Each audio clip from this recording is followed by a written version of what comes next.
All righty, Ron, thank you. Also new tonight, the man who has been infamous in Niagara County for 3 decades is back behind bars in an American jail tonight after being deported from Canada. William Shrubsall fled justice for a violent sex attack on a woman in 1996. Our Dave McKinley is live in Niagara County with more on today's court proceeding and what Shrubsall now faces. Dave.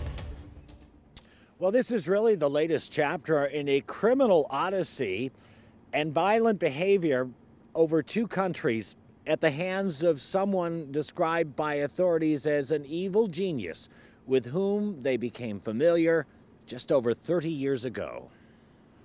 June 25, 1988 was supposed to be a celebratory day for the Falls with the first and only Niagara Falls Grand Prix, but soon word spread through the sparse crowd of a heinous crime on the other side of the city where a woman named Marge Shrubsall had been brutally murdered in her 70th Street home. More shocking, her 17-year-old son Billy, who was to deliver the valedictory address to his LaSalle High School classmates that day, was charged with beating her to death with a baseball bat. He claimed he was an abused child, eventually pled guilty to manslaughter, got his sentence reduced as a youthful offender, ended up serving 16 months.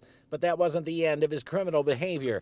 A subsequent sex attack on a young woman landed him on trial in Niagara County Court in 1996, during which he disappeared, leaving behind a suicide note where he said he had gone over the falls. The prosecutor at the time, Matt Murphy, wasn't buying it. Everything was laid out like almost as if it was staged, was the impression that the officers got.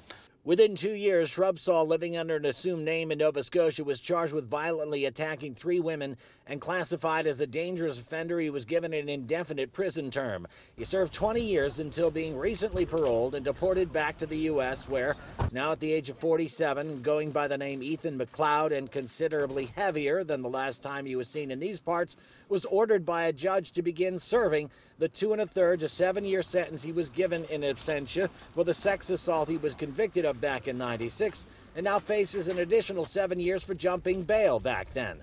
Prosecutors aim to keep him behind bars for as long as they can. We are certainly going to push for consecutive sentencing. It should be consecutive sentencing.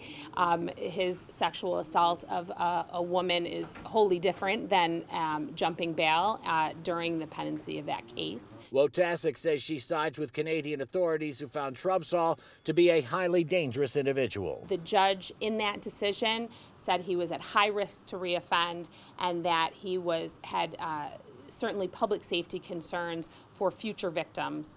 And, he declared him a predator, that he, was out to not only violently attack people, but sexually violently attack people. Shrubsall, a.k.a. Ethan MacLeod, is due back here in court in March, by which time it is expected he will have been indicted by a grand jury for bail jumping and criminal contempt. In Niagara County Court, Lockport, Dave McKinley, Channel 2 News.